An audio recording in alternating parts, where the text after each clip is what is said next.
Voici le Doc Mayou. Bon vendredi, Pierre Mayou.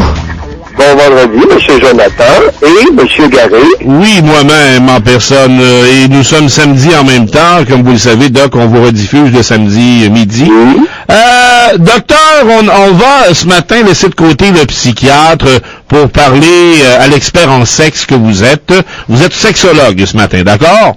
Okay, disons que j'ai des connaissances très approfondies en sexualité humaine et en troubles sexuels. Effectivement, c'est vrai. Je le sais. Alors, c'est pour ça que je fais appel à vos services. Et je sais pas, et à chaque fois, les gens s'imaginent qu'on est préparé d'avance et qu'on vous donne nos sujets d'avance. Il n'en est rien. Alors, ce matin, je vais encore une fois peut-être vous surprendre, les culottes à terre, en vous parlant du point G. Oui. Effectivement. Allons-y gaiement. Alors, il y a eu... Alors, le point G, c'est pour le point gay. Le point gaiement. Ah bon, d'accord. Je pensais que c'était le point Gary. Alors, allons-y d'abord. Merci. Alors, c'est un mystère pour bien du monde, sauf pour moi, mais le mystère entourant le point G, semble-t-il, serait en train d'être percé.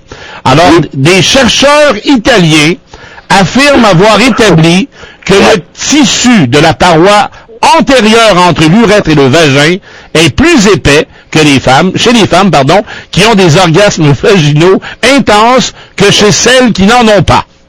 Docteur. Oui.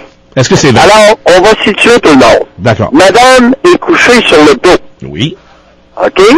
Vous êtes devant, vous êtes entre ses jambes et vous regardez sa mine, sa vulve. Oui, c'est bien. Vous entreouvrez les grandes lèvres, vous entreouvrez les petites lèvres, et là, vous regardez ce que vous avez devant vous.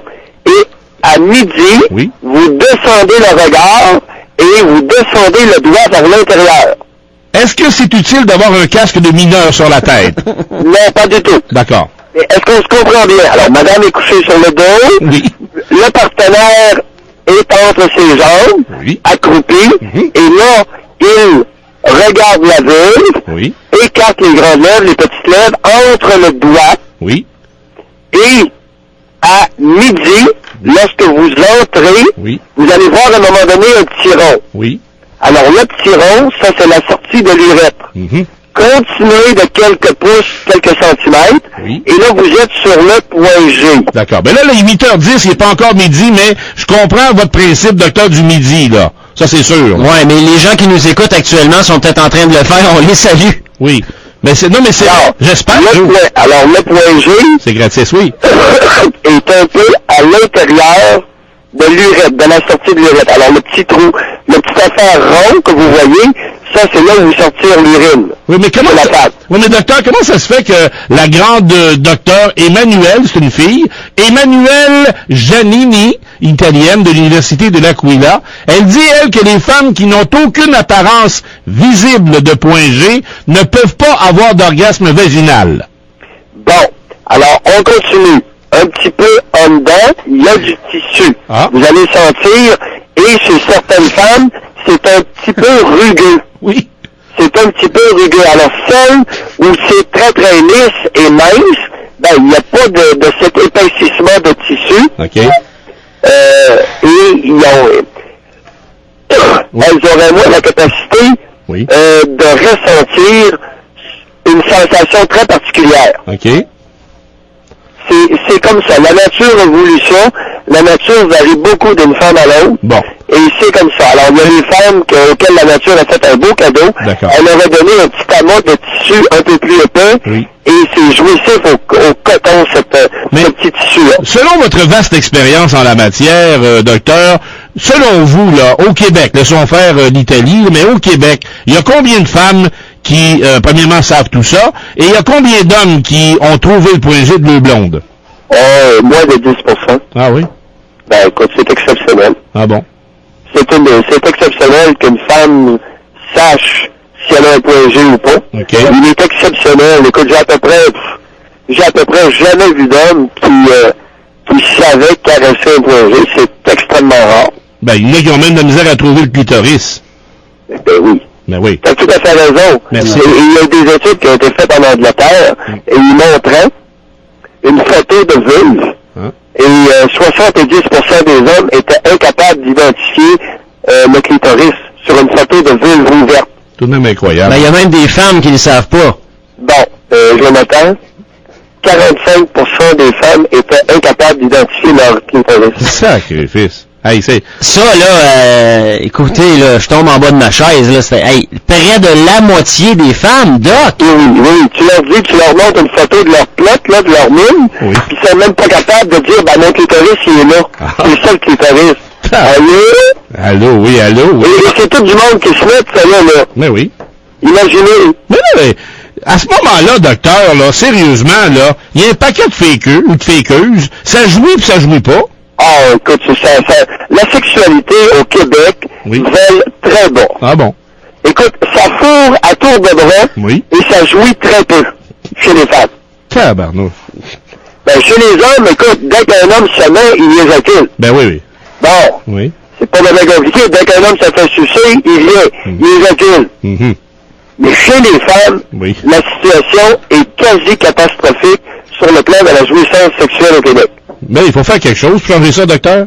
Ben, on va commencer par la masturbation. Mesdames, s'il vous plaît, achetez-vous des vibrateurs, puis passez le vibrateur sur votre mine, passez le vibrateur sur vos mamelons, rentrez le vibrateur dans votre mine, zigonnez, lisez en même temps, regardez un film érotique, puis pensez ça un peu. Lâchez le banquier. Ensuite, la douche, les pommeaux de douche. Madame, arrosez-vous la mine. Oui. C'est bon avec les pommeaux de douche, là. Oui. Vous entrouvrez les jambes, puis là, vous écartez un peu vos grandes lèvres, puis là, vous arrosez gentiment, avec de l'eau légèrement tiède, là, votre vulve. À un moment donné, il va vous venir des sensations. Il y a des vannes complètes, docteur, de pommes de douche qui arrivent ici depuis que vous n'avez parlé l'autre fois. Ça arrive de partout, les pommes de douche. C'est incroyable. Mais, Doc, pourquoi vous conseillez l'eau tiède?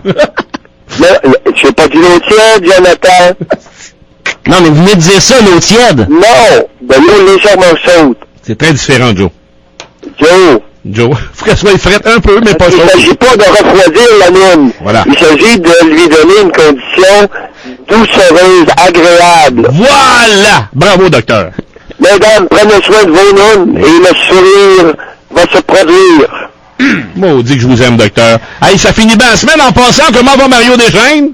Non, là, ce n'est plus Mario, c'est tonton Jean-Claude. Ah, c'est vrai, il était snappé, OK. Il était snappé, c'est tonton Jean-Claude Fortin. Oui, puis lui, est-tu pas pire, ou est-tu parlable, ou ben, tonton Jean-Claude, écoute, il est prêt de rejoindre le club d'âge d'or. Je l'aime bien, tonton Jean-Claude. Ben, il a déjà été habile avec la pomme de douche quand même, il y a quelques décennies. Mais un gars à l'autre de oui, c'est ça. Mais un gars à l'autre de la retraite comme Jean-Claude, là, qui semble un vieillard, d'avoir comme un trophée pour avoir de se retirer Pierre Mailloux, c'est une belle fin de carrière, ça, docteur? Oui, mais tonton Jean-Claude a trouvé le compte interrogatoire très pénible et il a très mal paru un compte interrogatoire. Je l'ai compte interrogé pendant au moins une journée. Ah oui? Et tonton Jean-Claude a mal paru. Sacrifice. Tonton Jean-Claude possède mal ses dossiers, prenait beaucoup de temps avant de répondre, se cherchait, était égaré, avait des difficultés de mémoire. Oh, tonton Jean-Claude a trouvé ça pénible. Mais oui, mais vous, docteur, dans le fond, là, c'est pas docteur que vous auriez dû faire, c'est avocat. En contre-interrogatoire et pour plaider, j'ai un talent évident et certain, monsieur. Oui. Hey, Doc, est-ce que c'est vrai qu'on a communiqué avec vous pour faire un film sur votre vie? Oui. Hein? Oui. Ben oui, non. Oui. Mais sais-tu, on en est où dans ce projet-là? Embryonnaire ou c'est juste... Embryonnaire. Okay. Je veux pas tellement, tu sais... Non. Écoute, je veux pas embarquer... il y a toutes sortes de... J'ai reçu toutes sortes d'appels pour être toutes sortes de... Mais qui... Non, je sais pas... Qui va donc personnifier le Doc Mailloux? Ça m'intrigue. Nul autre que lui-même. Ah! Ça, c'est une bonne chose, docteur. Roy Dupuis serait pas pire. Oh! Ou Guillaume Lepage. Ben non, vous me faites de la peine ce matin. Ben oui, mais on vous agace, cher docteur. Roy Dupuis. Ben non, Roy Dupuis. Roy Dupuis. Oui. Non, Roy! Oui, mais docteur, c'est un gars de l'Abitibi. Attention à ce que vous allez dire, là. C'est pas sérieux? Ben oui, un gars d'Amos. Non, mais qu'est-ce qu'il y a, Roy? Mais là, qu'est-ce que vous avez contre Roy? Avila? Le Rocket? D'accord. Quel colon. Ah oui? Bon, mais oui, on va prendre un autre appel. Alors, merci. Quel être ordinaire. Hey, je sais pas, Roy Dupuis n'est pas ce que vous avez produit de mieux en Abitibi, je regrette.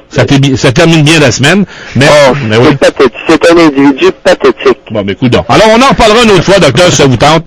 Merci, docteur, de votre gentillesse à l'égard des Abitibiens. Et bonne semaine. Bonne fin de semaine. En plus, vous votez pour Robertval à Hockeyville. Bravo, hein? Oui, c'est ça. Alors, bye, monsieur. oui. Ben oui, c'est ça. Espèce de provocateur. Salut, docteur.